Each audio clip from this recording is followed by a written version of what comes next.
Okay, yeah. Southside, yeah. That's where I spend downtime, yeah. I mean it, night the rap, I check the podcast for the smoke, yeah. I don't wanna fight with trolls, yeah. I just wanna fight. What's going on, family? It's your man K to the second letter. I am here for another epic, dynamic, insightful, tall, high, stacked episode of Southside Rabbi. And I am, of course, joined by none other than he who cannot be named properly. He is the ineffable essence of a man whose stature goes beyond comprehension. The Bible talks about a joy that cannot be understood. I'm telling you about a man that cannot be understood because of the profundity, the depth, and the ability and acumen and geography. Wow. And culinary skills. Well, I mean, the dream. He who cannot be deleted, defeated. Just tweet him. Hudson, make some noise for my guy one time. Listen, brother. Listen, my brother. That would have been better if I had the Red Bull. Listen, my If brother. I lose today, I just want y'all to know I was handicapped. First of all, the person that is sitting across from me this way here, I am talking of I want to receive my praises with humility. this man right here. When I tell you the stuff that this man can just rattle off out of his mind extemporaneously, which means off the top, off the cuff, freestyling the things that he says, I'm talking about a man that as soon as he gets out of bed and he sits his feet on his nice shaggy carpet in the morning, the devil is shaking in his boots. As soon as this man's feet hit his plush carpet in the morning, All of hell. Satan hits a button in hell, and it's an alarm that goes out to all the demons that says, Kevin Elijah Burgess is now awake. And demons get into cubbies, I lost today. backpacks, duffel bags. They literally get under rocks and bury ash and sulfate on top of themselves. Wow. And say, this man has now awakened. Wow. I'm talking about Kevin Elijah Smooth and Groove. Do not throw hands with him in public Wow. because he will knock you out. Wow. Burgess, ladies and gentlemen. That's what I'm talking about. Okay. Do not leave your Bible around him, true theologian for real. Ask every single Christian you know for real. Wow. All of them. But we have, hold on, y'all. Now let's make some space right Let's now. make some space Everybody right take now. a deep breath. Get lots of oxygen in your blood right Everybody now. just take through your nose too, through your nose. You get the bottom of the lungs through your nose. You don't get it through your mouth. We have a man to my left. Oh, wow.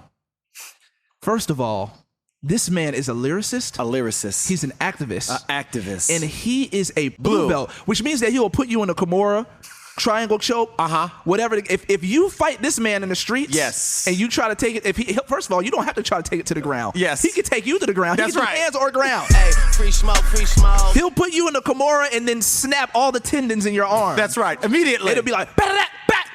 That's what it sounds like. It sounds like the 4th of July. That's what I'm saying. So don't mess with this in guy your right forearm. here. Right? When I was trying to do my Brazilian Jiu-Jitsu class, I hit this man up and said, what should I do? He said, And he gave me much wisdom.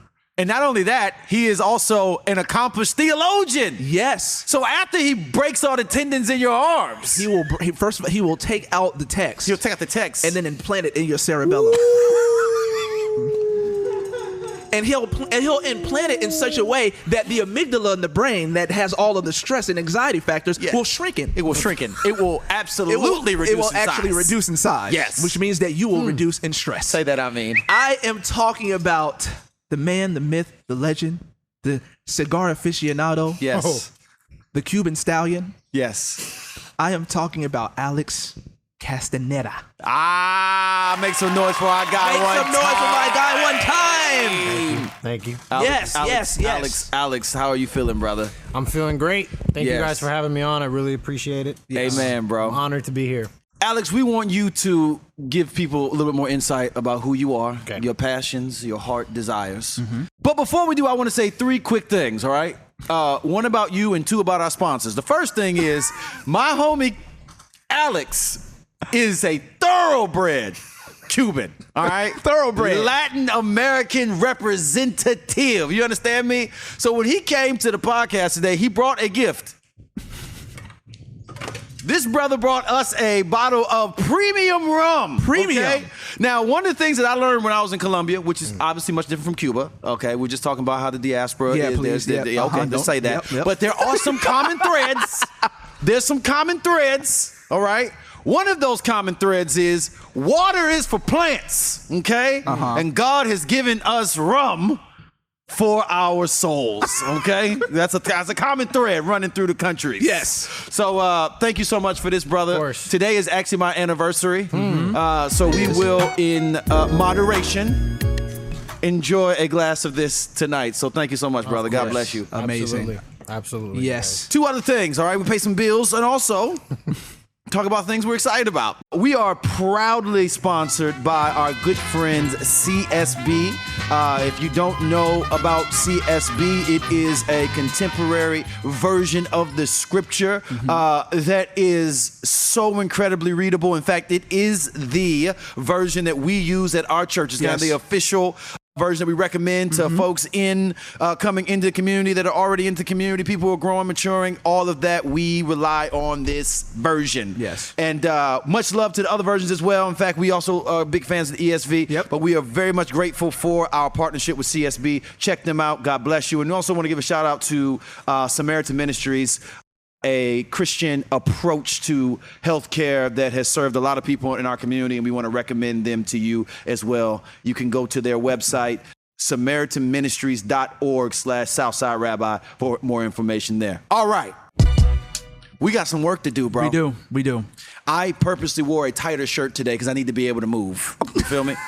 You don't go to the gym in you know what I'm saying? In an oversized shirt. You don't do that. Not if you want to move. If you want to move, you got to be tight. Not if you want to throw those. You know, not if you want to throw those. You know what I'm saying? You got to be able to over shoulder and pivot, right? Can't do that if I'm wearing a tall Kanye West t-shirt. I can't do that if I'm wearing the Walking Dead Yeezy Season 3 collection. I can't do it. It's good for other things. It's not good for combat, brother. What is wrong with this dude? What is the use of me being in a $1,500 outfit if I'm on the ground knocked out? I guess you can get a good look at my outfit. Somebody stop him! Okay, you can get a good look at my outfit. He has some good shoes on. Wow, he look real nice. Had really things good. were pulled He looked together. good going down. That's right. Going down. But he wasn't in the proper attire. That's it. That's all it is. I have come in the proper attire today, brother. Yes, sir. Because we want to talk about the incredibly important and detrimental and chaotic situation that is our brothers and sisters in Cuba. Before we get into that, though, Alex, can you just talk to us a little bit about who you are and how your love for advocating for the issues of our Cuban brothers and sisters kind of lands on you?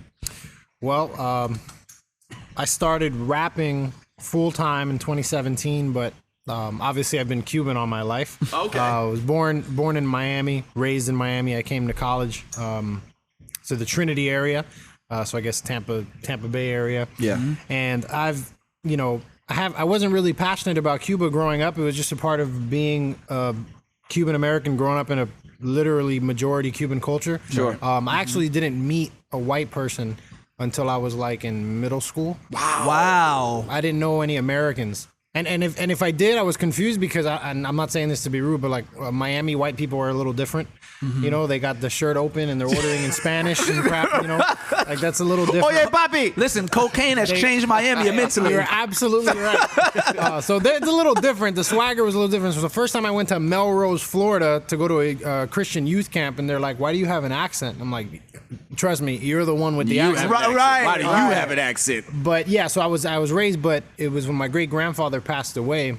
He left behind an autobiography, and in reading that, I actually read that somebody in my family, one of his uncles, actually fought in the Independence War in the late 19th century for Cuba, and it kind of sparked the passion in me. And since then, I've been dedicating pretty much everything I do to it. So obviously, I write music. I advocate in other ways. I try to use social media, but the music has been the main way that I've tried to communicate these Cuban stories.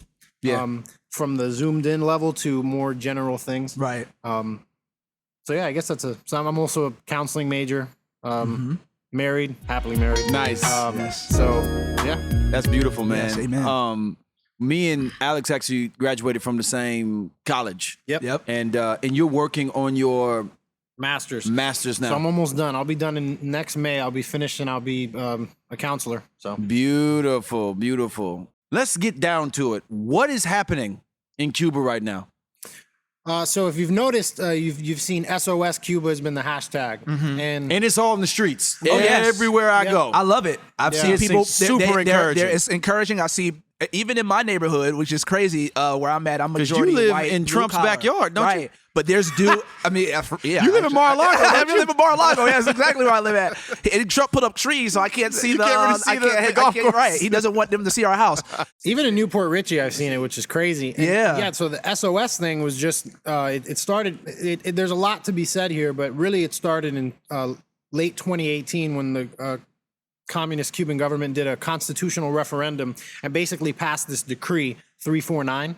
And in this decree, they basically attacked and came after the independent artist. And so what they were doing was they were trying to make it illegal to do independent artistry, to have music in your house. Wow. Because they couldn't control the Right. means of production. They couldn't control what you said. Sure. And what they were doing was they were targeting what they call counter-revolutionary music. And Diaz-Canel, which is the current dictator, he actually said, these musical mediums that are really anti-Cuban government, anti-revolution, we're going to close them down. And he's like, and if they complain that we're censoring them, whatever, like that's what we do here. Right. That's literally what he said publicly. And after that, there was a movement of young, mostly black Cuban rappers, the San Isidro movement, that started to put out more music and that started to be really targeted by the Cuban police. A lot of them were put in jail. They would do hunger strikes. And this was happening all leading up to when their leader, Luis Manuel Alcántara, was put in jail, and he's still in jail. He's been suffering in a prison. Wow. But and he was put in jail for demonstrations. These aren't violent people; they're musicians. Right. And all of that happens just before the most popular Cuban band out of Cuba, Gente de Zona, puts out a song called Patria y Vida, which you've also seen you've probably seen flags of that. And in doing so, they invited members of that movement to perform in the song.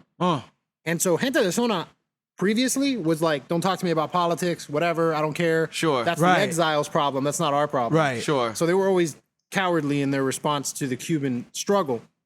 And this was their first big statement. And that is what I think, all the stuff that was like the charcoal, that was like the lighter fluid that set it on fire.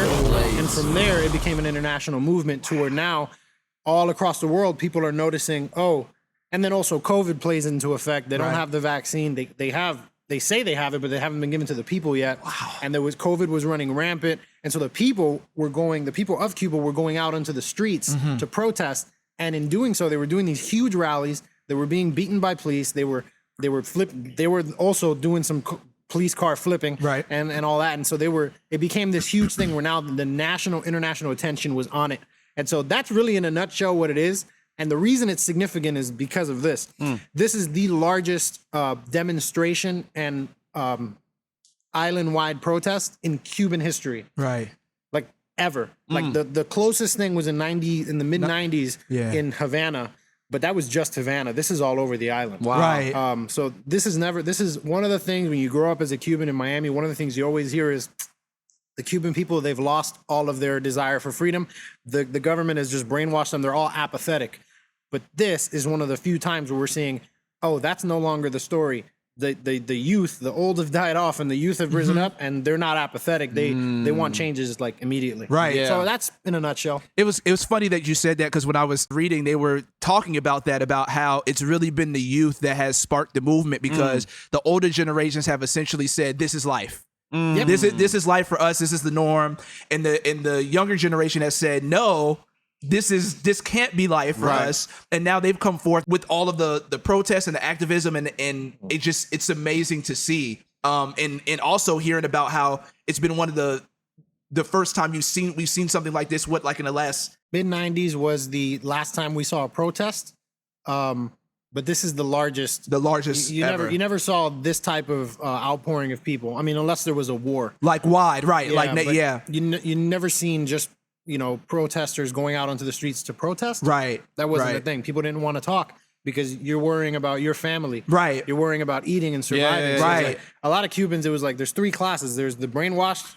There's the people who are communists who totally sympathize with the government. And that's they still believe in the revolution even though buildings are falling. Right. You have the activists, the dissidents, and then you have the people in the middle who are like, look, I got to worry about me. Right. I got to worry about selling trying to survive. Right. Just trying to survive. Right. And I'm sure you guys have. I've been told this when all the George Floyd stuff was going on. I had a lot of conversations with black friends of mine. And actually, Pastor Darrell was one of the best conversations I had. But there was another friend of mine named Antoine who said, Alex, my grandmother is one of the most white supremacist people I know. Or like she said things to me that perpetuated white supremacist stereotypes because it just infiltrated the conscience. Right. Sure. And he wasn't saying this demeaning. Is like she even said it in love, but there was elements to it that were influenced by that. Right. And in the same way in Cuba, the infiltration, it pollutes and you start to develop an apathy. Yeah. Right. Why would I try to do anything? I can't open a business. I can't own anything. And I don't have the energy to be an activist and go on hunger strikes and go to jail and do all this. So you know what? I'm just going to get my little pocket of family and make sure I sell enough bottle caps and drive enough taxis to survive and do my thing. And not everybody in Cuba lives like that. There are people with land and who have money, but the vast majority is impoverished, I would say. Yeah, for sure. And I hear it's hard too because I just know that the government has so many people listening. Oh yeah, that there's folks in neighborhoods that look like regular folks that are listening out. Informants. If people are just informants, you know. We So call it's them, like we call them chihuahuones. What is it? The snitches. So we know that one. What it is? Everybody that if we think you're a snitch, we'll joke with you and call you you're a chihuahon. Like we'll mess with them because what they're actually state sponsored and their job is to do neighborhood vigilance. Right. And they report back. And you can you guys know Laz from The Boys? He's Afro-Cuban. Yes, and Laz Alonso. You're talking about Laz Alonso. He's been been Fast and heavy, Furious and all that. Yeah, I love him. He's been heavy in support of this cause. He said he went to Cuba as a kid and the police pulled up on him because he was blowing bubbles with bubble gum. And then they took the gum out of his mouth and were telling to the kids, this is imperialist gum. Like this is what? Yeah, they were like, this is these are the luxuries of American cologne or imperialism or what have you. And they were basically getting this kid in trouble for blowing bubbles because all the Cuban kids had never seen that kind of. It was those big hubba bubba. Big pieces, right? And he was saying that they looked at him like he was an alien, and he said jeeps pulled up, came out, and were like harassing him for it. And he was like a 7-year-old kid. One of the things that this revolution speaks to is the power of art. And I think you can also forget that the scripture was given to us very artfully, that God, in revealing himself, has implored narrative, parable, poetry, song in these very artistic ways so that what he is saying lands on people, which goes along with the historical pattern for communists or dictatorships in general to first target artists. Right. Like who we are going to jail and silence first are those who are doing art, because that in a lot of ways is the most profound reflection of what's happening in the society, and it's also the most effective way to reach the heart of people. That's what we see happening over and over and over again. And it is a sort of grand affirmation that there's something almost divine about the way art comes in to move things across the finish line. Now, also think about the civil rights movement, which we largely think of in terms of Martin Luther King and folks around his age. I mean, Martin Luther King was still relatively young when he died, right? And he was very, very active as a young man. But as we think about those who were on the ground pushing things forward as young people, then it reminded me of this college age students. It reminded me of the quote from Tupac when he said that you rarely see a 30-year-old revolutionary. Right. That typically life has this way of taming you, right, slowing you down, reminding you that really the ultimate sort of your ultimate existence is not liberty, it's surviving. Right. And I think that it is indeed the youth a lot of times that have this almost better sense of what life is. That it really is give me liberty or give me death. Right. Like give me that which defines human flourishing, or I am not actually being human. You know what I'm saying? Right. So I'm just encouraged to hear this story again, and I hope that we find that encouraging, folks that are younger, that you're not waiting to change the world. Right. That the world changes in you, and it has always been. And it also speaks to the importance of art. Right. The importance of those with a microphone and or those with a paintbrush or whatever it is, using their art for the purpose of messages. And this is what we have found too in our space, is that the average churchgoer, they are more shaped by who God is via artists than they are by their parents and their pastors. Mm-hmm. Yeah, the Chronicles of Narnia has influenced more people than John Calvin's Institutes of Religion.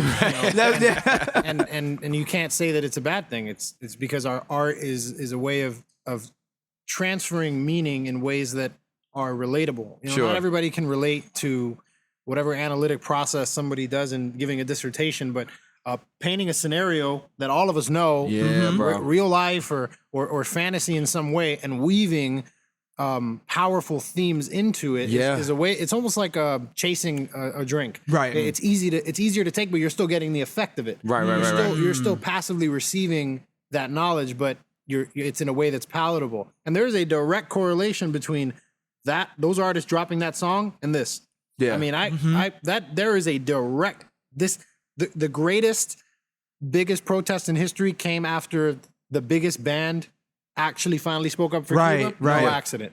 Exactly. No accident. Yeah. It's like let that be a word to artists, especially artists that, I mean, artists in general, Christian or not, bro, you have a weapon for change. Mm-hmm. Don't make light of that mug, man. Right. Use it for that purpose. Now, you're an artist, but you're also, in addition to your artistry, you're very much informed by history.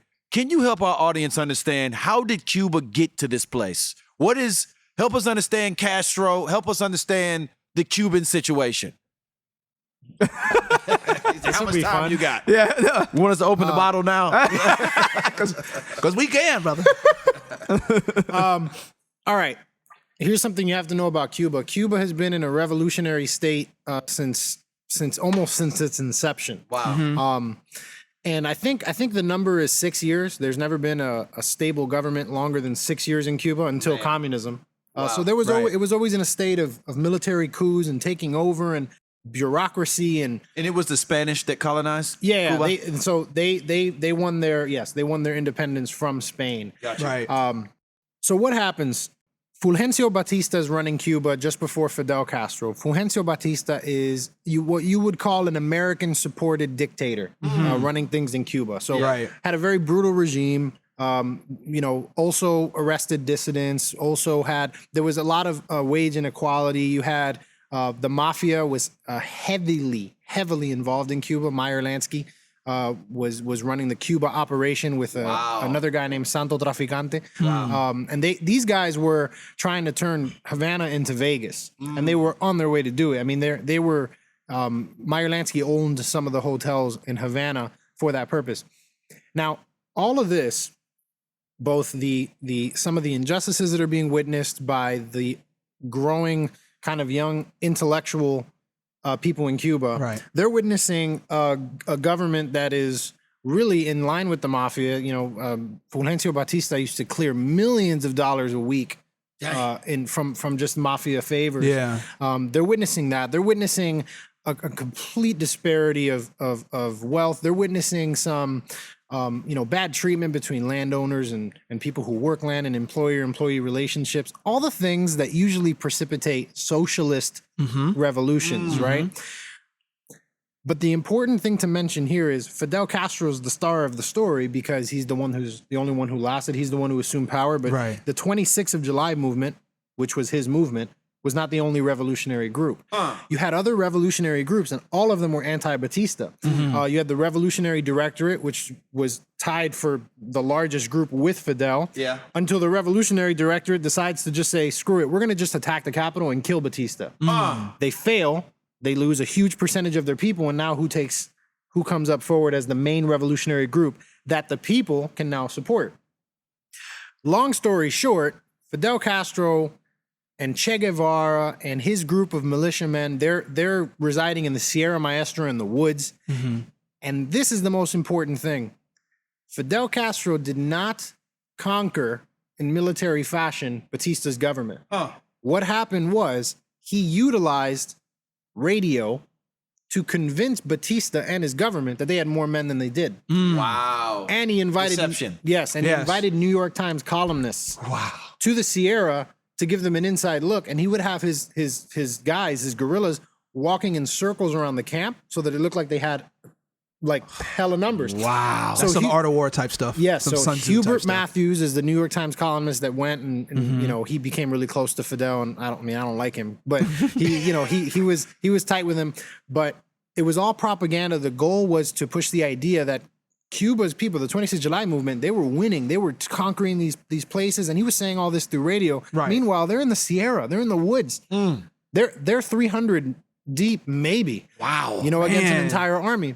Batista took the bait, panicked, left in January 1st, 1959, and Fidel assumed power. He didn't assume presidency. He put a guy, Manuel Urrutia, the name is the guy. He put him as the sitting president, and he was just in charge of something else. I forget what.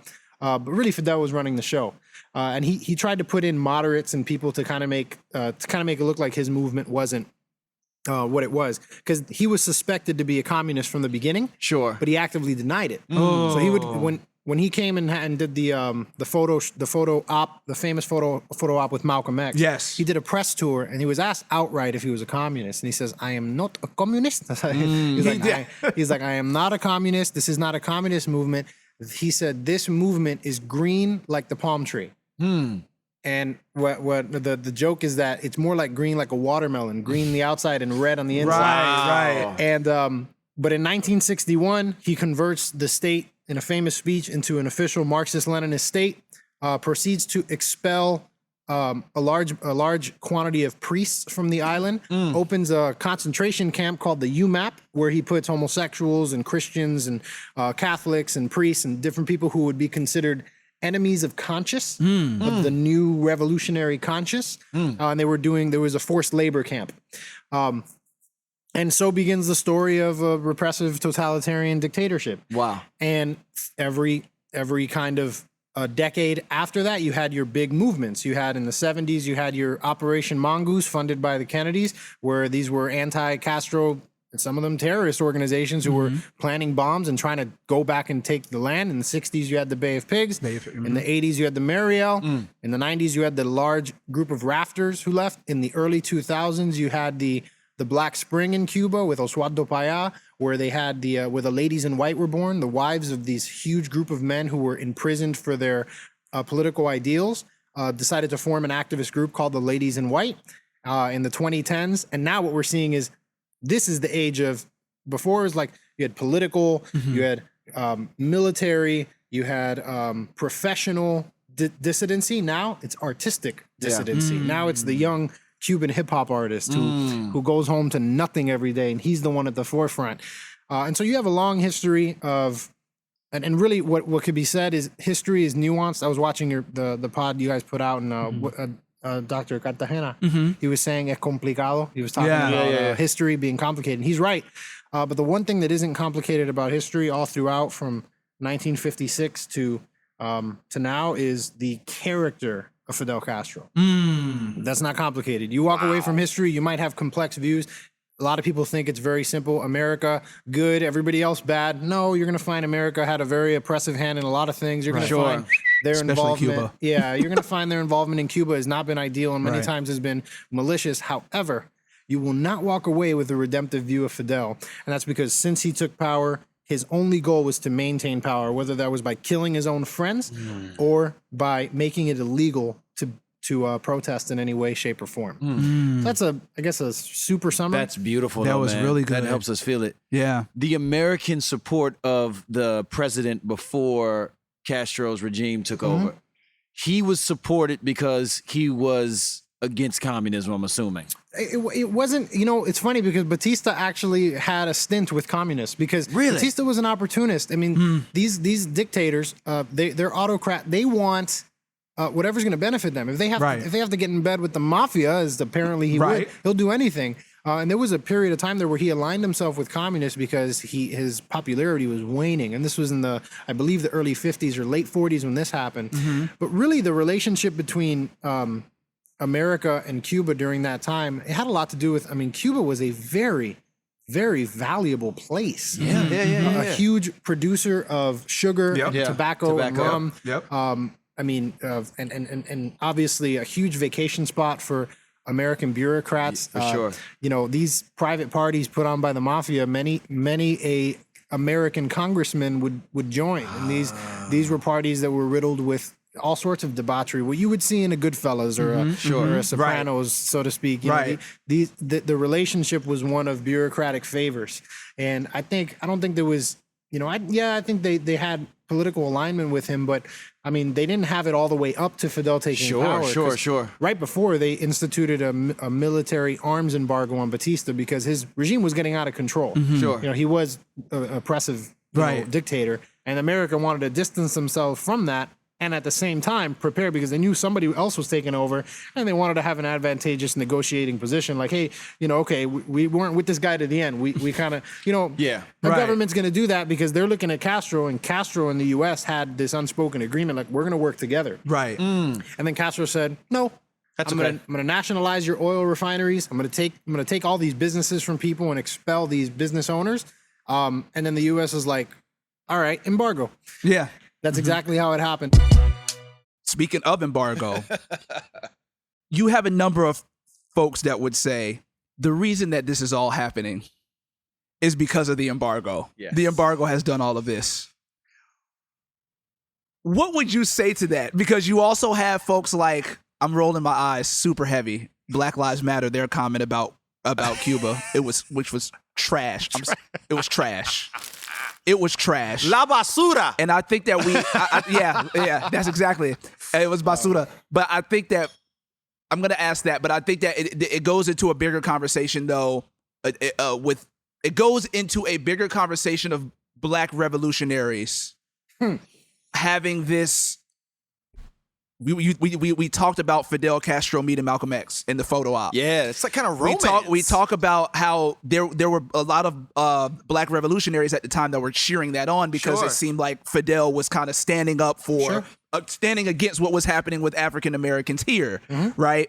And then because of, and it seems like BLM is in the same vein when they said what they said about Cuba, right? Kind of in the same vein that these Black revolutionaries were. Some of these Black revolutionaries were in the 60s that were praising someone like Castro. Oh man, Castro, and it's unheard of for a foreign power like Castro to come and lodge in Harlem. They don't do that, but of course Castro knew what the heck he was doing and why he was doing smart dude, right? And so.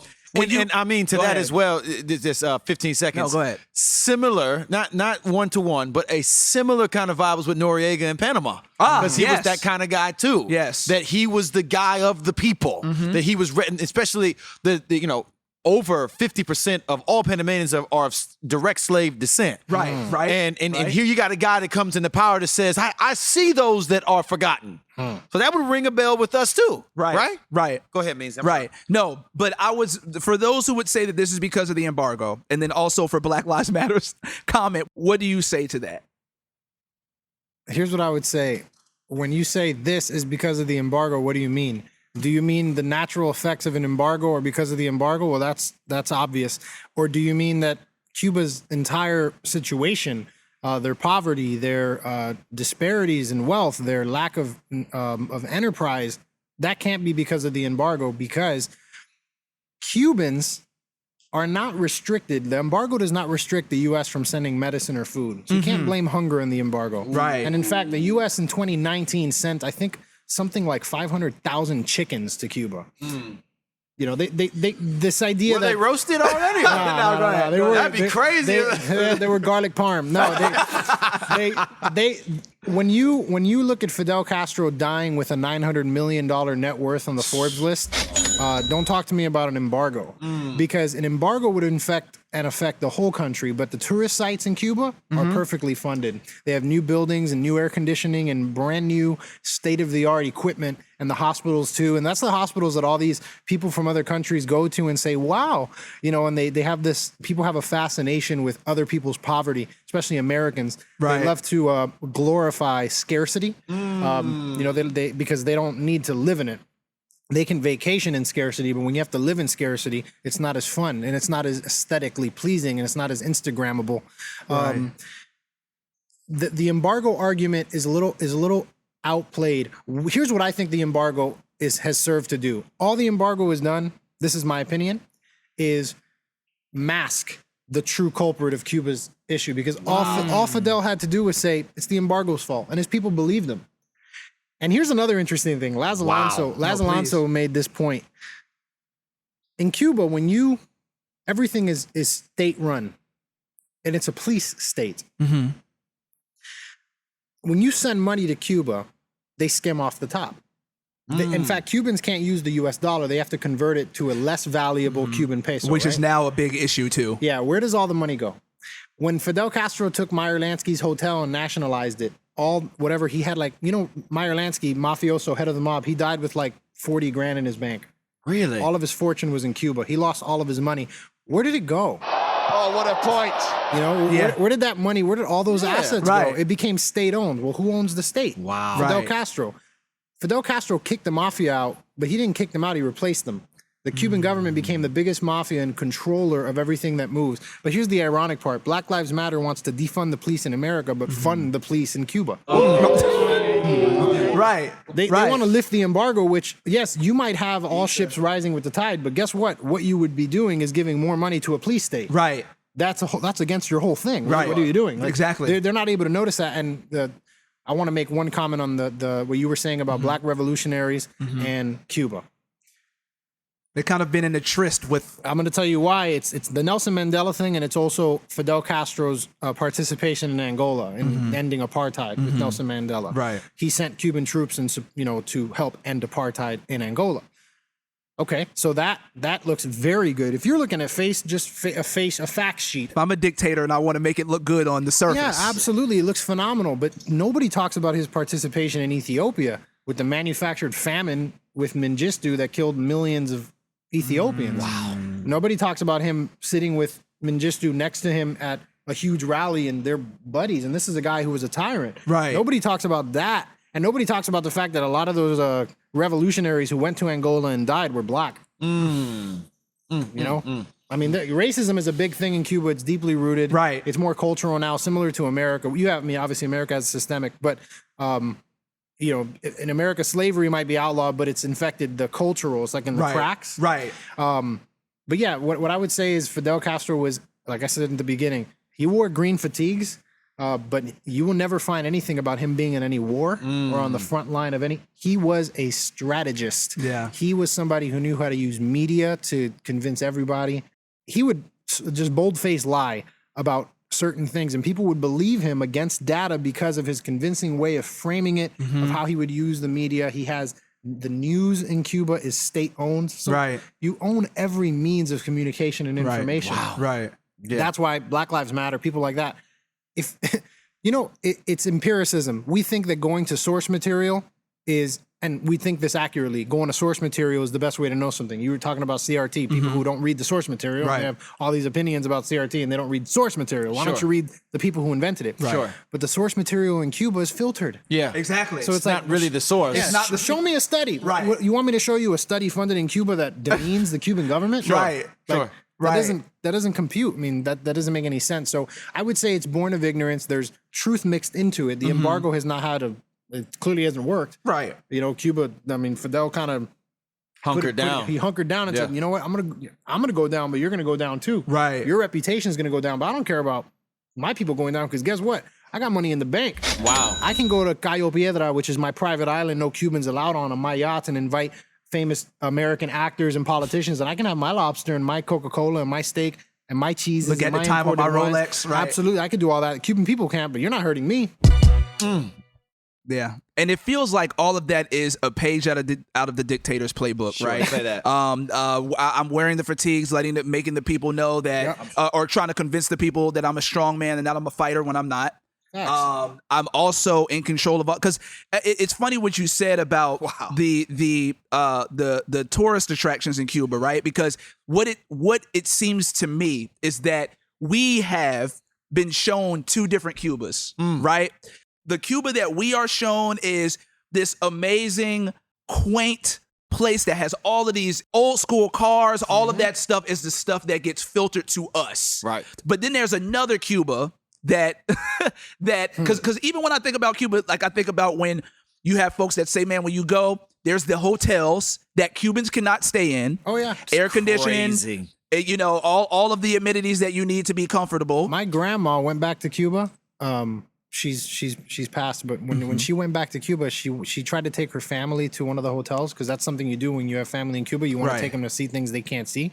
And she had her American money, and they said, okay, yeah. And it's funny that she tried to take them to a restaurant, and they're like, you can come in, but they can't. Right. And she was like, you're telling me I was born here, I was raised here, I just left like 2 years ago. You're telling me I can come in because I'm an American right now, but they can't? He's like, yeah. He's like, fine, I'll take this money somewhere else. But yeah, that's how it is. Yeah.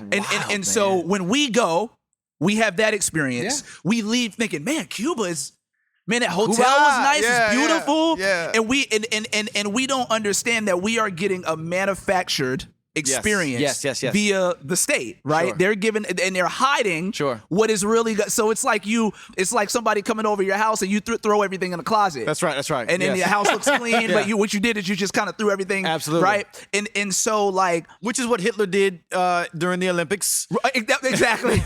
That's what dictators do. That's what they do. That's what dictators do, right? And I was talking to Alex also off camera about how I was asking him, is it true that Cuba just got like wideband internet access like 5 years ago? If you could control the information, keep information from going out and coming in, then you can control the people, and then you can control the narrative of what things look like. Right.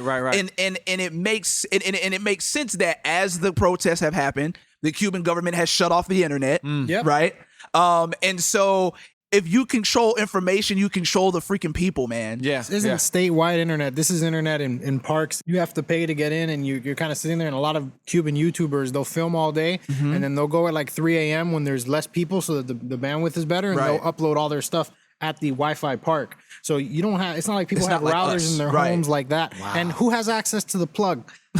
You know what I mean? Right. Who can just say no more? Right. That's what it is to live in a dictatorship. And you know, the misconceptions run all throughout, and Black Lives Matter, I think what really is behind a lot of that misconception is a misconception about how the revolution happened and why it happened. See, they think that Fidel Castro drove out all of these kind of neo-slave owner type bureaucratic business people, gave Cuba to the poor and the oppressed, and that was the transaction. Yeah. But that is rooted in a fundamental misconception about what happened, of who suffered. Yeah. Like you look at someone like Emelina Nunez. Yeah. Emelina. Who you did a project on. You did a project on. My last album was about Emelina's story, the story of Emelina. Emelina, I'm going to say this really quick. There's something called the Agrarian Reform Law. This happened in 1961. This is when Fidel Castro and this is their official reform of land ownership, where you cannot own land after a certain amount of time. The rest of it belongs to its workers. And so the workers are now owners of this land. Sounds like what Marx would want. Exactly. The property doesn't exist. Right. The means of production and all of that is starting to go back to the people. 100%. Right. So that's purely Marxist. This is in 1961, shortly after actually it started in 1960. So people were like, wait a minute, this looks familiar. But this was targeting landowners, right? And people often assume, well, yeah, the landowners were upset because their excess was being taken away, and the employees, power was given to the people. Yeah, the employees that they abused, and don't get me wrong, many of them that probably were upset for that reason. There's probably a lot of pieces of crap that resided in those positions. Here's the thing, though: Emelina, her family lived on the property. They didn't own the land. The government came with their giant pamphlet and said, "Here is the piece of the pie you're entitled to." And her father said, "No, I don't feel comfortable taking what doesn't belong to me when I've lived on this land perfectly comfortably. I mean, I have a house. Right. I can feed my family. No, I reject your offer to take from this owner. Yeah. And that is what put him on their radar. Huh. That is when they started to spy on him and harass him. And then in response to that, Florencio, Emelina's dad, joins an anti-Castro group. Right. Because his kind of political confusion becomes now, imbued with like, wait a minute, this is unjust. What you're doing to me. You're harassing me because I turned down an offer. And Emelina was also offered shortly after or before. They wanted Emelina because she was a child prodigy with writing. Right. She was a poet. When from the age of 7, she would write poetry that they genuinely did not believe a 7-year-old could write. The Cuban government came with their big pamphlet and said, we want you to be at the front of our children's revolutionary movement. That we want you to travel with us throughout the island, wear the military outfit, and be the poster face, child, literally. poster child of our movement. Right. Yeah. And Emelina, at the age of, she must have been 14 or 15, said no. Wow. But why did she say no? Did she have a complex understanding of the sociopolitical situation in Cuba? No. She was loyal to her father. And that loyalty, that relationship within a family is the exact thing that Fidel Castro wanted to eliminate from Cuba. And it's why at the age of 15, you're ordered to do mandatory military time. In Cuba, Really? when you're of age, you're taken out of your home and you're now a part of the military. What's the best way to brainwash. to brainwash someone? Through education or through the military? How many American veterans do you know? Like, how many people in the army right now do you know are like super neo-Nazi or neoliberal, like, socialist? Like, It's rare. Chances are they're more patriotic, right? Sure. Right. So how are you going to get an entire youth to be patriotic about the revolution? Put them in the army. Yeah. Wow. Make them fight for it. Yeah. So she said no to that. And what happens? She becomes a part of her father's group. Her father didn't want her to be a part of it, but she was not going to be denied. Right. She was very loyal to her dad, and she wanted to go wherever her dad went. She had this very uncanny loyalty to him. And when they started arresting all the people in his group, they were next. And I say this in the album, but the reason I want to say this is because they arrested Florencio and Emelina on the same day. And they took them to the same prison, but they separated them. They put Emelina in solitary. And they were interrogating her throughout a couple of hours and days, telling her that they were beating her dad, that her dad had already betrayed her, that her dad had told everything, and she didn't believe him. They were trying to get information because her dad was a captain in this group. And what they do to captains in Cuba of anti-Castro groups is they shoot them. What? El paredón is what it's called. It's the firing squad wall. Wow. Still to this day, probably drenched with blood. And people in the prisons, like common prisoners or political prisoners, can remember hearing from the wall, it was famous, they could hear things like, long live a free Cuba, long live Christ the King, bah, right before the shots would blast. This is what they'd hear. They wanted to give Florencio the wall. They wanted to shoot him because they had an idea that he was involved in this group. But Emelina, at 15 years old, before she was arrested, she saw the Jeeps circling her neighborhood. She went and found all those papers that indicated her dad as captain and burned them, and then buried the ashes. So they could never find anything to tie back to her dad to execute him. The only way they could do it is if they got it out of her, and they never could. And because of that, they decided, and this is the difficult part of the story, they decided that they were going to get a group of 5 guards and they were going to rape her. And so they brought her out of her cell to take her to the interrogation room. They made another turn, and they put her in a room, and she said they locked her in the room, and she saw like 5 kind of masked figures. And she said, that was the night I lost my innocence. And after that, she still said nothing. Wow. And her dad lived, and her dad, they eventually were able to come to the States. She did 5 years in a Cuban prison. And her husband, Angel Pardo, the first album I did was about him. It's funny how its book ended.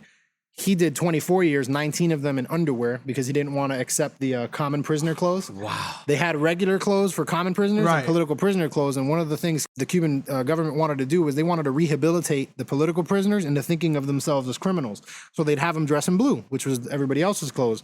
But Angel's group, Emelina's husband, they weren't married at the time. They didn't even know each other. He was a part of a group called Los Plantados. And this group said, screw you, we'll go naked before we put your clothes on. Right. And so he spent 19 years in his underwear. Wow. Wow. Yeah, these were hard I'm not gonna say the word, but these were hard. What Sam Jackson might say in a movie. Yes, that's what they were. These were the hardest of the hardest. And Emelina's story is tragic because this wasn't a bureaucratic rich. This was literally the people who lived on the land, and this was a young girl. She was 15 when they did that to right.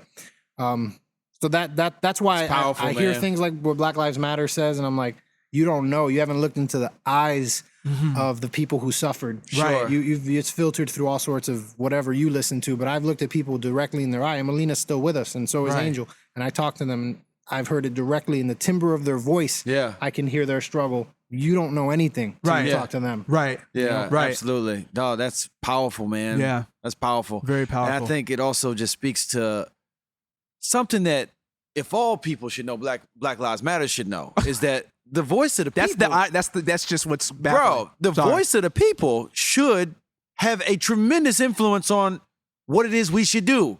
Like, wisdom is judged by her children, bro. Right. Look at what has come of this this regime, bro. Right. Look at what people are fighting for, folks. I'm thinking of Campos in Puerto Rico. Individuals that are literally suffering and being tortured, or Mandela in South Africa. You have these people that are, or Gandhi, so on and so forth. Like, we will take the wounds of the government on our bodies to show the world that this is what's happening here. Right. And you can look past all of that and say, you know what they really need? Is another dose of Marxism, because that right there will take them you just give another shot and then take them to the top. They need the second shot, you know. Right. Second shot. Another shot and take them. That's what really get them over the apex. That's the really, But this ignorance has been around since the beginning. It's always been a part of the political gamesmanship out of Cuba, and they've always tried to, accuse everybody of being in the CIA if they were against them or what have you. It's popular. And one thing, you said it earlier, I've told people directly, people who debated me on Cuba, I said, do you want to know something interesting? Everything you're telling me, do you know whose arguments you're giving me? The exact thing the Cuban government tells its people. You realize there's no scholar saying what you're saying. You're telling me the exact thing the Cuban government scripts for their media to say. Sure. So is it possible that maybe you're influenced by that? Right. And American media is heavily influenced by Fidel because, remember, he had ties with New York Times. Right. So the propaganda around him and presenting him as a hero, and you'd be interested in this, a messianic figure. Cuba's messianic history is huge, not enough to get into, but long story short, Cubans throughout history have always looked for a messianic figure, and they found it in Jose Marti, they found it in Antonio Maceo, they found it in Fidel Castro. Always imbuing everything, all of their hopes and dreams into a person. Right. The Christological implications of that is what amazes me. It's almost like Cuba's crying out for a savior, and indeed they are. And instead of looking to Christ, I think they've often looked toward people. And then they've radicalized their agreement with them. Right. Kind of like what we saw a little bit maybe with Trump. Well, I was just going to ask. It becomes religious. It's so funny because our lack of knowledge about Cuba, our ignorance of Cuba, is the direct result of what they wanted, what the regime wanted. That's what I was going to say, is that, like, I even think I have more knowledge about Puerto Rico, Dominican Republic, even like Panama, than Colombia, Cuba, right? Colombia, because though that this is exactly how Fidel and other dictators wanted it to be. It is literally the result of their work. Facts. And when you can take away the Cuban people's ability to actually broadcast to the world, and then information getting in, that what it does, and it's been like this from the beginning. This is why it's even right now, it's just blowing my mind, because I feel like it's even sometimes unlike what you would even see with the North Korea. I mean, there's even from the very inception of how the regime came to power and what they started to do. Now we are experiencing the results of it, and the results are Americans are ignorant about Cuban history and about what is really happening in Cuba. And it's hard for them to get information unless they are listening to folks outside of I mean, because we can't really hear from people inside of Cuba because it's been censored and shut down. Until now we see some of the social media stuff, but what we really hear about, what I've always heard, the truth that I've always heard about Cuba has come from folks that have gotten out. Yes. And then been able to tell us here, like, what is really going on. Yeah. And then what we kind of do is we kind of just like, oh, whatever, Yes. it's not really that important, right? Because we are so taken by this view of Cuba that has been given to us that is actually not true or accurate to what is really at happening all. there. Yes. At all. That's powerful. We are used to having like the postcard view of Cuba, right? And I want to go to Havana. I want to, Havana, but we don't know what is really happening. Yeah. But I'm thinking about how it really is the result of a dictator and of dictators putting forth their plan in an effective way, so effective, artfully, yes, skillfully, that in such a way, I mean, brilliantly, in a very real sense, brilliantly, in a genius way, and it's very diabolical when you think about it, because to use that kind of genius to oppress a people, and then to keep other people really ignorant about what is happening, and so that to me is crazy. And then also when we have folks here in America, our Cuban brothers and sisters telling us about what is really happening, America doesn't seem to take it seriously. And I think part of why we don't take it serious, Meansy, is because of the way we deal with foreigners in general, bro. Right. I mean, we've almost been cultured. Yeah.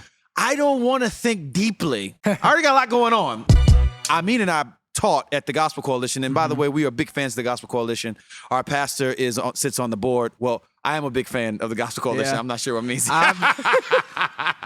I love this stuff. I'm like this, but I think, I'm just being honest, I think that it's okay for you to talk about this, because what the stuff that Kevin DeYoung has said has been public. People have publicly pushed back against the article that he just wrote about race. I mean, it should be said. Sure. It should be said. So this was about 2 years ago, I think. The Gospel Maybe Coalition, 2 or 3 years ago. The Gospel Coalition asked Amin and I to do a class on engaging urban environments with the gospel, something like that. I can't remember exactly what it was. But anyways, the class was actually fantastic. We loved it. Great back and forth with the audience and stuff like that. We really enjoyed ourselves. But before we went to the main session, we went to this a panel discussion that was being moderated by our pastor. So we went in support of Pastor Darrell. And on the panel, my homie Jason Cook was up there, but then also Kevin DeYoung and several other people were on the panel. And the question was asked to Kevin. One of the attempts from the Trump administration is to get rid of DACA. All right. So the DACA is this program put in place by the Obama administration that protects children who came to the nation as children. So immigrant children that came to the nation as children. It's about 800,000 of them in our country. They do not know anything other than America. A lot of them don't speak the native tongue. They are Americans. And we have DACA recipients in our church. We have DACA recipients in our church, and DACA recipient family members that were in the room. Were in the room. They're in the room. So this question was so this very to give important. you the context. A very, very important question. Right. And the question was asked to Kevin. And again, much respect to Dr. Young. What do you say about what the government is trying to do to get rid of this program that would greatly expose, to all kinds of injustice, all kinds of ungodliness? It just would be detrimental, to say the least, for these children in our country. And one of Kevin's response, he gave two responses that I found most challenging, and put it like that. Yeah. One response was, I got people in my church that are trying to figure out how to get the kids to soccer and then get the laundry done, and then got kids, they're trying to get the kids to school on time, and they've got to deal with homework and blah blah blah blah blah. They're good people. They love God. They love Jesus. And what does it mean for them to also take on all these other issues? Oh no, you didn't. And then he gave this analogy about him being in the airport and somebody coming up to him and saying, "Hey, my wife is about to die she has some kind of detrimental situation, and I can pray for you. I love you, but what really can I do?" He almost said, and Jason alluded to it. My homie Jason Cook that was up there. He almost said, "Who is my neighbor actually?" That was basically what his response was. The second thing he said was that he didn't see anything evil about DACA going away. He basically he didn't see it as something that was neither good or bad. Just kind of, the government, we should submit to them, so on and so forth. Now, mind you, the Supreme Court, which is not a gathering of pastors and ethicists, all right? The Supreme Court said, if you get rid of DACA, it's illegal and immoral. Right. That's what they came later. That's what the Supreme Court later came out. Legal scholars. And said, there you go. All right.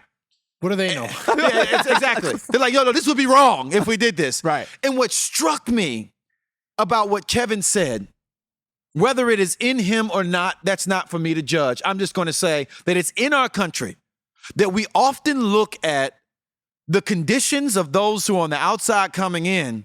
We think about it in very shallow ways, and sometimes, more times than not, hostile ways, where we look at them and say, well, hey man, you gotta, God is sovereign, and we got all kind of stuff. Hey, you know what I'm saying? Got soccer, kids got soccer every Monday. People got to get their laundry done. You know man. what I'm saying? I can't take this on. Yeah, apathy is the worst insult. It is the worst insult, and it never crosses our mind that if I am putting my child, there's a Somalian poet from Great Britain who had this quote. I write about it in my book, where she essentially, in this poem, she says that you put your child in the boat if you feel like the ocean is safer than land. Right. That thought does not resonate with us. Why are they fleeing? We see the same thing right now with Afghanistan. What do you think is happening? Falling off of planes in the sky. You got people that are saying, I'm going to spend 19 years in my drawers for my people. Right. There's no question about their love for Cuba. Right. There's no question about your love for Puerto Rico. There's no question about your love for Hawaii. There's no question. But we still look at them and see them as irresponsible and need to figure out their own issues. And I don't have this capacity and the space to really give my heart. And that is biblical, bro. And sometimes anti-biblical. So what I'm going to bounce past. I'm so sorry for going this tirade.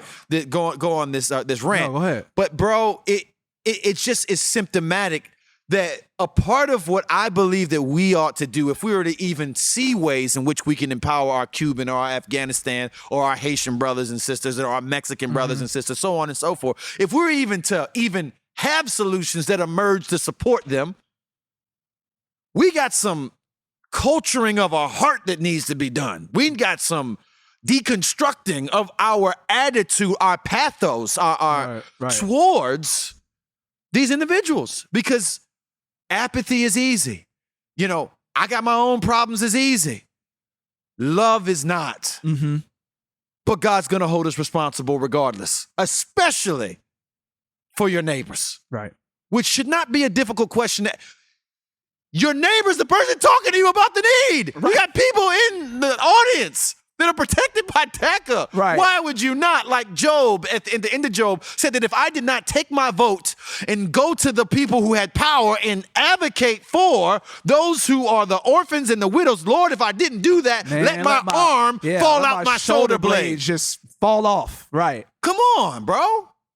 Yep. Go ahead, Alex. That Somalian poem almost made me cry because that's Cuba's story, the water. Yeah. My mom came on a boat. She came in the Mariel, and she left. She was, I think, 9 years old. And when she got here, she was covered in vomit and freaking 2 feet of water at the boat's floor because it was just a crazy trip. And all she had was Salvation Army clothes that they gave to her, and she stayed in a mosquito tent when she got here, and it was crazy. The sacrifices that people made. I had a friend of mine who was put on a boat at 29 days.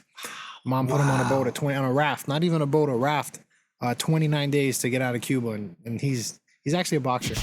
Beautiful. But the idea that the water is safer than land, that is the story of Cuba, and the fact that all of these yachts, which all of these people who talk so endearingly about Cuba and go on their little tourist trips, they're floating over a graveyard of people who have had to you have 10 people in a raft and you're losing water, so somebody has to decide who's gonna go over.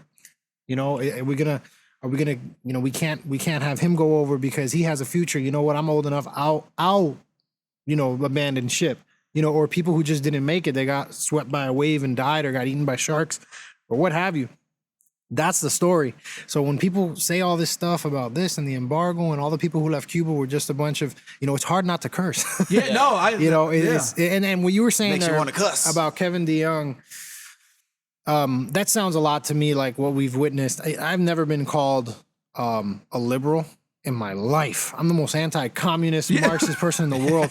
It wasn't until, I think, Trump, where any sort of dissent from Trumpian beliefs made you not only wrong, but a liberal, snowflake. And it's like, wait, how have we gotten to this point where any dissent, that sounds familiar, by the way, where any dissent is immediately vilified?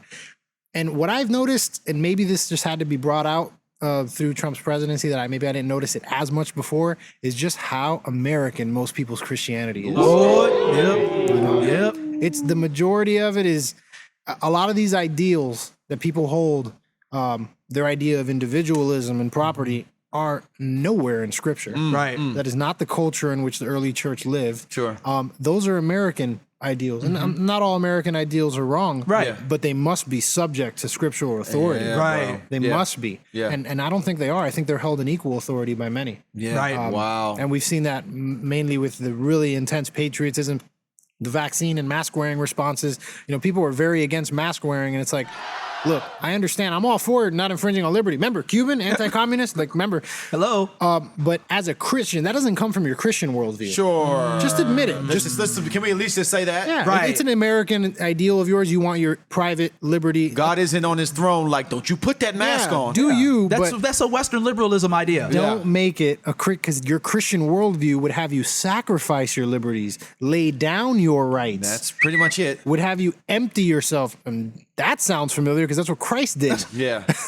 So I find what you're saying to happen a little bit with Cuba. Cubans have a tendency to do that. They have a tendency to kind of have it's a binary thing. You're either communist or anti-Castro. And I think that helps us. Yeah, that's what I wanted to ask about that, Go because one of the time, it's funny because during the height of Trump running, Trump wasn't elected yet. He was running for it. So I feel like there's a lot of stuff that happened around Trump actually being president, but we forget that some of the most intense stuff was happening when he was actually the candidate. Yeah. Right?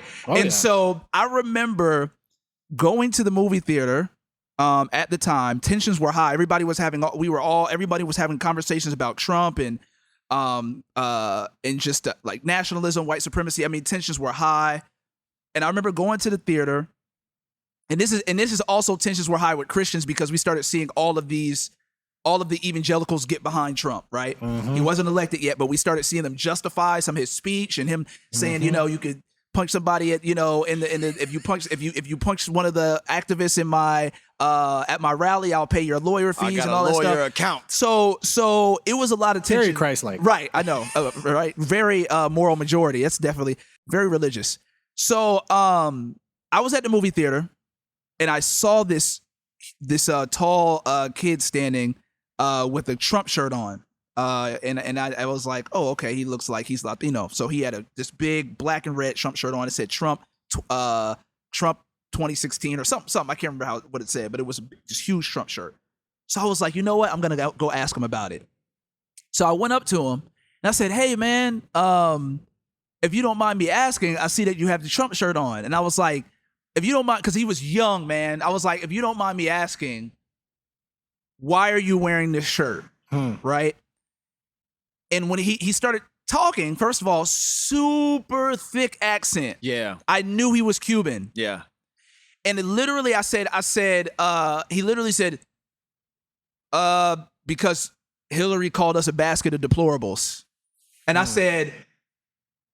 I was like, so I said, hold on. So you're wearing the Trump, you're all Trump, and you're wearing the Trump shirt because of what Hillary Clinton said. And then he was like, well, yeah, I support Trump, but she called us a basket of deplorables. And But it was funny because that's all he kept saying. Like he didn't really have another answer. I was like, hey, okay, but is there more? Is there like more? Yeah, and he kind of didn't have. He kind of didn't have more. Because I was like, in my mindset, I'm like, you obviously are wearing like the way that people have sported Trump, merch and flags is similar to how Bloods and Crips wear their rags. Sure, it's like, I am out here with the red rag on to let you know. Yes. I'm letting you know. Yes. This is where I stand. Everybody better be on chill mode tonight. Chill tonight. If you want smoke, I'm for it. I'm here. So I was like, if you're in this public place with this huge Trump shirt on, I'm like, you have to be willing to give an answer. Sure. For why you're wearing it, or you wouldn't be wearing it. Contend for your... Right, yeah, right. So that's why I asked him, but he didn't really have an answer. But what I have noticed is that I've seen a lot of Cubans that are Trump supporters, and not just Not just Trump like, like I voted for him, but like I just like gung ho. I think about on the corner. I think about. I was shocked. I kind of wasn't shocked, but I was shocked when I saw Jorge Masvidal being a popular MMA fighter from East Cuba Cuba. and from Miami. Being this huge Trump supporter, and I was like, he's what does that Cuban. mean? But yeah, so I was like, what does that mean? And you remember a long time ago, I asked you in the DMs. right, yeah, I was like, yo, Alex, explain to me why. What's going on? Yeah, a lot of Cubans are like Trump supporters or super conservative. And so what's behind that in your opinion? Pretty simple. You have you have a Cuban population they aren't political scientists. They watch news and Right. what the news positions to them. They might be prone to believe certain things, but that's a little more of like a demeaning. That's not everybody. Right. What really it is, it's a long-standing interaction with Democrats that's been negative. So the Bay of Pigs, you have John F. Kennedy withholding air support for the Bay of Pigs soldiers. Kennedy was in a tough position. What do you want him to do? It's like he was in the middle of a Cold War. Right. It's tough. What do if you fund and support a Cuban American-led invasion, that looks really bad. So he didn't know what to do. Right. So he decided, you know what, just gonna pull the airstrike at the last second, leave him kind of stranded. So Cubans were mad at him, naturally. Yeah. Then you have Bill Clinton with the Brothers to the Rescue missions. You had these peaceful planes that were trying to help rafters, and they were shot down. But Bill Clinton didn't do anything about it. You had Bill Clinton residing over the deportation of Elian Gonzalez. And then you have Barack Obama with the normalizing the relations, which turned out to be very disadvantageous for America and for Cubans on the island. Wow. Turned out to be something that, they kind of finessed Obama, honestly. I was giving it a shot because I'm like, you know what, he's trying to take a step without just totally lifting the embargo. Right. But it was very one-sided. Cuba was taking and not giving anything. No business could go and open there. Right. But they could take all the tourist money from Americans. So all throughout history, there's been a negative interaction with Democratic policy. Don't get me wrong, it's also been with Republicans, but we have selective memory. And then Bernie Sanders. Yeah, because there's some cats on the left playing AOC. real nice with some socialism. Exactly. So they're taking the AOCs, and they're even on the left, they're radicals. You know what I mean? Right. People on the left. Biden's been distancing himself. He said, "Hey man, it's me, man. It's me, baby. It's me, baby. It's me, baby. It's Biden. Y'all know what it is. It's Biden. It's Uncle Biden. Come on. I didn't run on. I didn't run on no AOC. I ain't no Bernie, baby. Come on, baby. It's true. Come on, You know what it is, baby. Come on. It's Uncle Bernie here, baby. Come on, baby. Who you talking to like that, baby? Hold on. Did you forget who I was? Yeah. Throw your shoulders back. When I had, you know how I bought Uncle Obama through? Come on, man. I You was seen me in the aviator glasses. You saw me. That That was me, baby. It's me. Come on, man. Come on, baby. I cannot Do Uncle say. Joe like this? I cannot say how much I wish he spoke like that. Come on, man. Oh Come my on. gosh. Yeah, so that's basically it. It's a long-standing history, and I can feel that. And then Yeah. growing kind of popularity of like really far left politicians Right, Yeah. has made the average Cuban think that anything left-wing is socialist. And Right. they've always thought that. They've always been afraid of that, and now I think their fear is slightly more justified because you do see more popular figures in our government promoting that. Right. And Trump also appealed to this community, went to Miami, met with Cuban dissidents, met with former Cuban political prisoners, something Obama didn't really do. He met with some, but I almost called Trump Fidel. I'm never going to do that because I'm not that reactionary. Right. Fidel was a psychopath. Trump's just a narcissist. But Yeah. It's Trump- different. It's Trump different. there's differences. Trump met with people that the community or popular in the community. So he won the people, and right wing platforms and some of the things he said tends to align a little better with the Cuban exile sentimentality. Sure. So I think that's a good way to basically summarize. When you think about the history of what has happened in and with Cuba, and I get here and I hear some of the rhetoric that comes out of the left, I'm going to be like, this sounds like what I actually was escaping. Yes. Sounds familiar. This sounds like, and if you guys put this into action, it sounds like what will happen where I am is what is happening where I came from. See, and I think that it's right? that history is complicated stuff, because if you look at capitalism, right, and you see how capitalism can devolve into fascism, and you look at some of these very right-wing conservative dictators. Yeah, like in Africa. Yeah, absolutely. Right.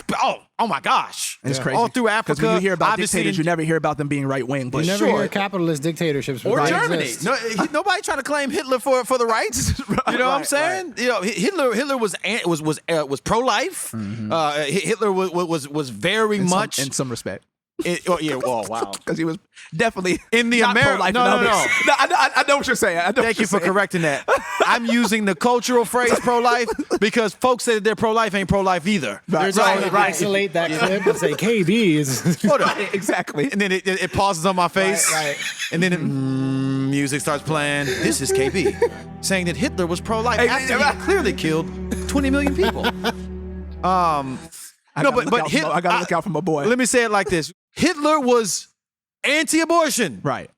Put it that way. He would basically parrot many of the conservative talking points of today. I mean, not to say that the Republican Party or the right wing is essentially the seed of Hitler, but we're just saying everybody's economic structure has bodies in the backyard, bro. Right. There's bodies behind the bus of everybody's economic structure, everybody's governmental structure, the democracy. We can talk about voting and rights and land ownership and all that stuff, but there are people that were there at the same time. Right. They had a very different story of how things were happening. I was thinking about so true.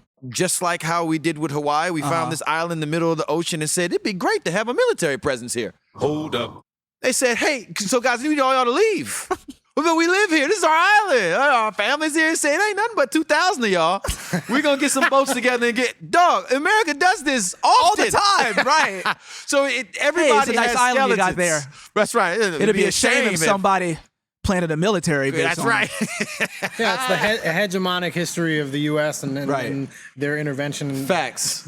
Way before Fidel, U.S. had a very interventionist involvement in Cuba, and so that I'm one of the few Cubans who will literally fight a communist. At the same time, I'm pretty open to recognizing America's negative involvement in the world. Right. Which is I'm not popular. I'm popular, but I mean it's not a popular sentiment amongst really anti. It's usually the people who recognize the complexities of history for some reason tend to go too far and be socialists, and even Cubans, and be supportive and I think that the scripture in a lot of ways is a good example of a historical work that does not romanticize his characters. Oh my God! It does not romanticize his side. Even the church, bro. After the inauguration of the church, you hop into 1 Corinthians, and find stuff is already going right. Yeah, what are you guys doing? Exactly. It was not in the book. Why not omit that part? Yeah. Just put the part about people getting saved and healed. Yeah, 3,000 getting added to That's the church right. daily. Why are you also adding the fact that you got deacons in here sleeping with their mother-in-law? You know what I'm saying? So I mean.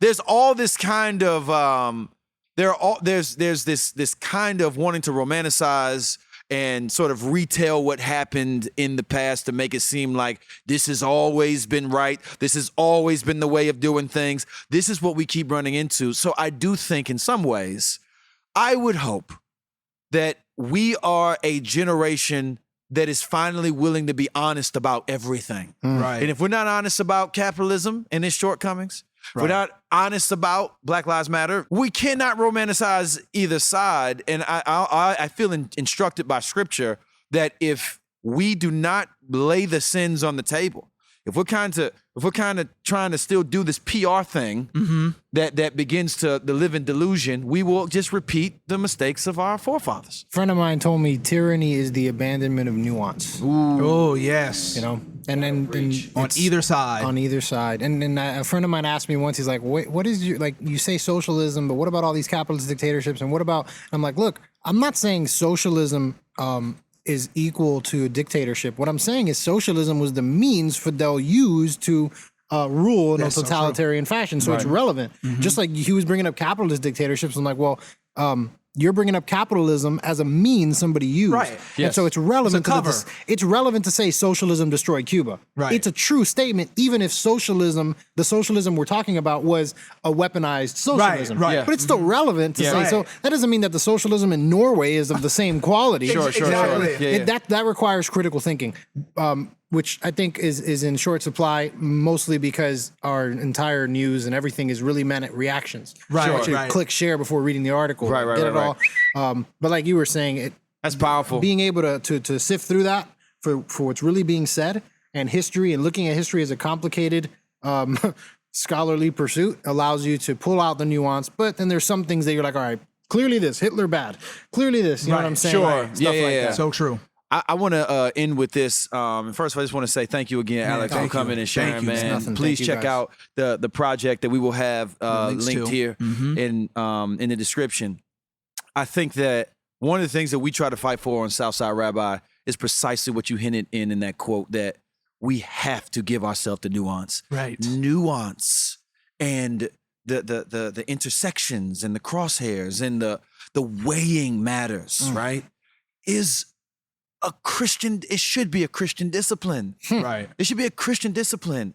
And those that have seen the most fruit in history have done that well, man. Right. Jesus had a chance to align his thing with two political sides. He had the Pharisees, he had the Sadducees. Right. He can go left, he can go right, he can go liberal or conservative. He had all these opportunities where people showed up and said, can we appropriate you to our thing? Every time Jesus said, there's some things you say that are right, even the Pharisees, who Jesus had a serious issue with. I mean, he talked about him all the time. Like, Jesus, you talking about anything else? Trying to kill him too. And Jesus had to escape. And if we forget, okay, crucifixion was state-sponsored violence. I get you, touche. However, it was not Pilate that wanted to kill Jesus. Pilate was like, man, I'll find out. let this man. I'm gonna let him go. Wait, we're gonna hit him on the wrist, Right. and let him go. And the Pharisees But the found Pharisees genius said ways no. to do it. And the Pharisees found genius ways to do it. It was- hey, he's actually dishonoring Caesar, guys. There you go. Look at it. Because I know you guys are not going to take it from us if we just say he's dishonoring our religion. You guys don't care about that, but you do care about Caesar. Yes. So he's calling himself king of the Jews. I thought that y'all said Caesar was the king. That's what I heard. So Even though y'all think that your God is king. But here's the thing, bro.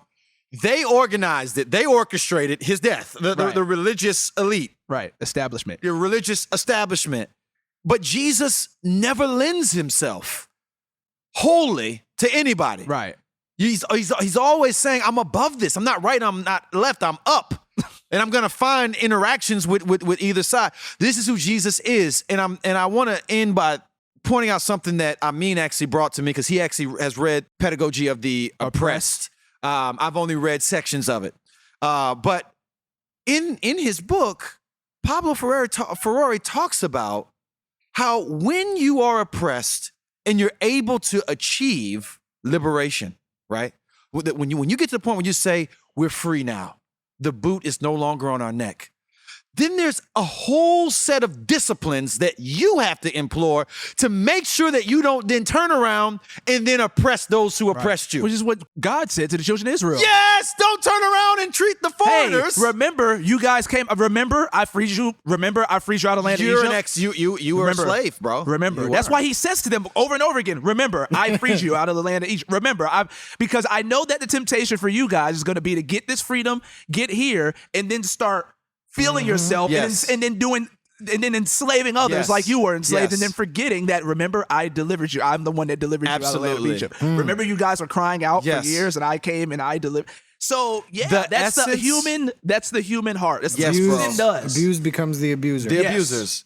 The essence of disobedience is forgetfulness, man. And when we think about that in context of history, bro, that this is where we keep landing, bro. And the heart of man's problems is still the heart of man. And I want with all my might to be talking to both sides. I want to talk to the institutions that man builds, the ideas that man have.